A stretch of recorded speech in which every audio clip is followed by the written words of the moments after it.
Media Italia geleng-geleng, timnas Indonesia hanya ditargetkan begini di 4 laga sisa kualifikasi Piala Dunia 2026. Tak sekadar wacana, proyek timnas Indonesia lolos Piala Dunia kini didukung FIFA dan negara Eropa. Punya kualitas ini, Alex Pastor siap bawa timnas Indonesia ke Piala Dunia 2026. Ya Sobat Kamus Bola, kita simak selengkapnya.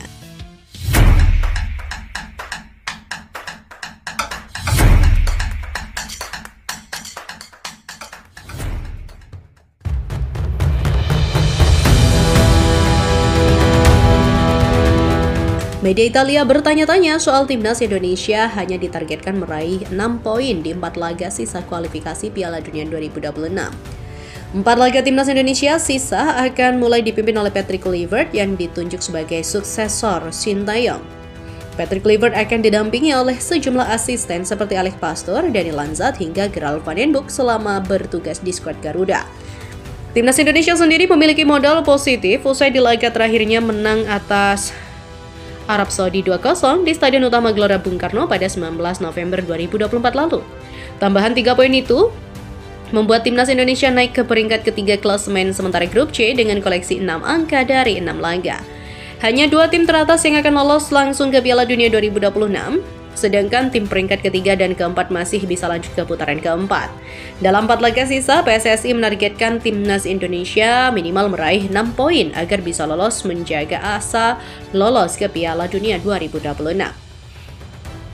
Seperti yang dikatakan oleh Ketua Umum PSSI Erick Thohir pada November 2024 lalu, dia merasa saat ini mulai kembali ke jalan yang dimau, tetapi masih ada 4 pertandingan dan bisa tidak kita tambah 6 poin di 4 partai ke depannya.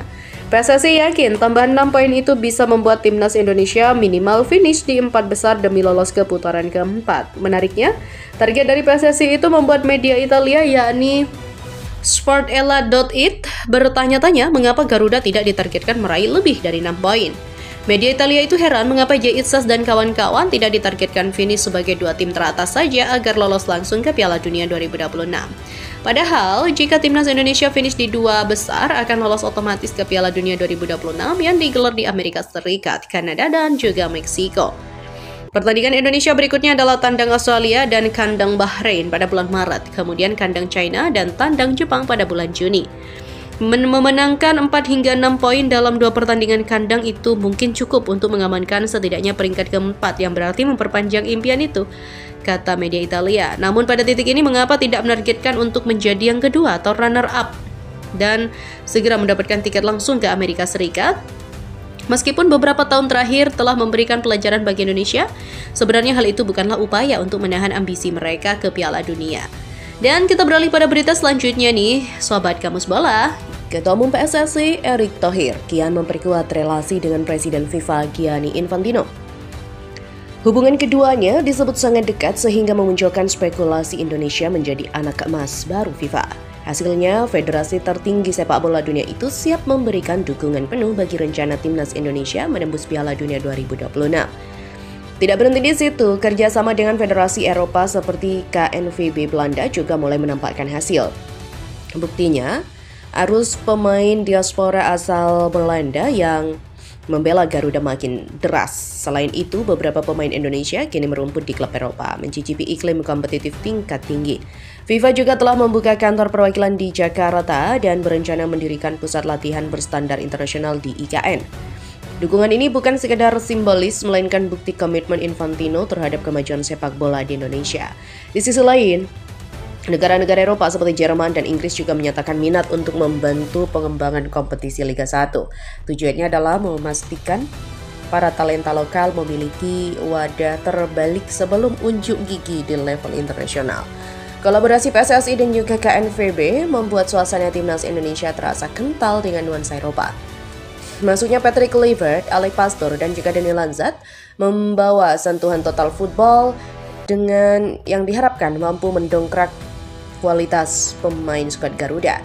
Tak hanya itu, PSSI juga merangkul Federasi Sepak Bola Jepang untuk meningkatkan kualitas wasit dan pelatih usia muda, di mana langkah ini dinilai krusial untuk membangun fondasi sepak bola nasional yang lebih kuat dan juga berdaya saing global. Meskipun peluang lolos ke Piala Dunia 2026 masih harus dirintis melalui 4 laga sisa kualifikasi, optimisme mulai tumbuh. Kehadiran pemain diaspora di Eropa, perbaikan struktur kompetisi, serta dukungan besar FIFA dan negara Eropa kian menguatkan asa lolos Piala Dunia 2026. Proyek ambisius PSSI bagi Timnas Indonesia semakin nyata. Dukungan FIFA dan kolaborasi dengan negara-negara Eropa menunjukkan Garuda tidak hanya bermodalkan semangat, akan tetapi juga fondasi kuat untuk benar-benar melangkah ke Piala Dunia 2026. Dengan sinergitas lintas federasi, pelatih berkualitas, dan pemain diaspora juga berpengalaman, Indonesia siap mencatat sejarah baru di kancah sepak bola dunia. Ya, pengangkatan Alex Pastoor sebagai asisten pelatih Timnas Indonesia di bawah arahan Patrick Kluivert telah menyita perhatian publik sepak bola tanah air. Sosok pelatih asal Belanda ini membawa segudang pengalaman di kancah sepak bola Eropa, khususnya dalam mengantarkan klub promosi ke Eredivisie. Namun, bagaimana perbedaan gaya kepelatihannya dengan arsitek lokal Timnas sebelumnya? Apakah strateginya mampu membawa Timnas Indonesia berjaya di kancah internasional, bahkan hingga ke Piala Dunia 2026? Pastoor dengan rekam jejaknya yang gemilang dalam promosi klub memiliki pendekatan yang berbeda dibandingkan pelatih Timnas Indonesia sebelumnya. Ia dikenal dengan strateginya yang menekan dan bertahan intensif, sebuah pendekatan yang mungkin belum terlalu familiar di sepak bola Indonesia. Pengalamannya membawa 3 klub berbeda promosi ke Eredivisie, yaitu Excelsior 2010, Sparta Rotterdam 2016, dan Almere City 2023 menunjukkan kemampuannya dalam membangun tim dan mencapai target jangka panjang. Perbedaan mencolok lainnya terletak pada pengalamannya di level klub profesional di Eropa.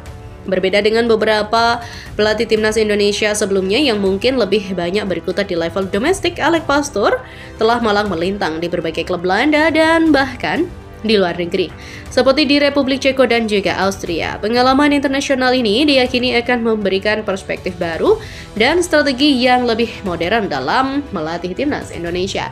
Gaya kepelatihan yang berbeda, salah satu ciri khas gaya kepelatihan Alex Pastoor adalah pendekatan yang pragmatis. Ia tidak ragu menerapkan strategi bertahan yang intensif, menekan lawan di pertahanan mereka untuk merebut bola dan melancarkan serangan balik. Hal ini berbeda dengan beberapa pelatih Timnas Indonesia sebelumnya yang mungkin lebih mengutamakan serangan terbuka. Dalam sebuah wawancara, Pastoor sendiri menyatakan, "Saya adalah pelatih yang sangat strategis dan berdedikasi untuk memenangkan setiap pertandingan."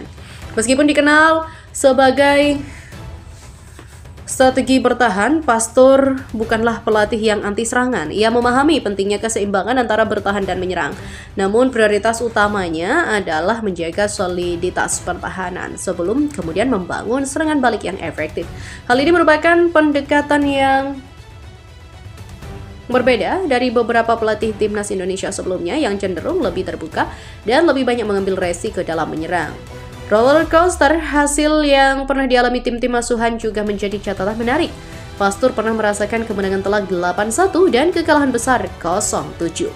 Fluktuasi hasil ini menunjukkan bahwa gaya kepelatihannya tidak selalu menjamin kemenangan mutlak, tapi menunjukkan kemampuannya beradaptasi dengan berbagai situasi dan kondisi pertandingan. Pertandingan di mana perbandingan dengan pelatih sebelumnya jika dibandingkan dengan pelatih lokal yang pernah bekerja di Timnas Indonesia sebelumnya seperti Kas Hartadi, perjalanan karir Pastoor menunjukkan kesamaan dalam hal pengalaman di level klub. Namun, pengalaman internasional Pastoor di berbagai liga Eropa menjadi pembeda utama. Pengalaman ini memungkinkan Pastoor untuk membawa pendekatan taktikal yang lebih modern dan adaptif.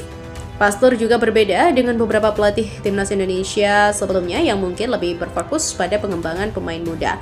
Meskipun Pastoor memiliki pengalaman melatih pemain muda, fokus utamanya adalah pada pencapaian hasil maksimal dalam setiap pertandingan ini yang menunjukkan prioritas yang berbeda dalam pendekatan kepelatihan.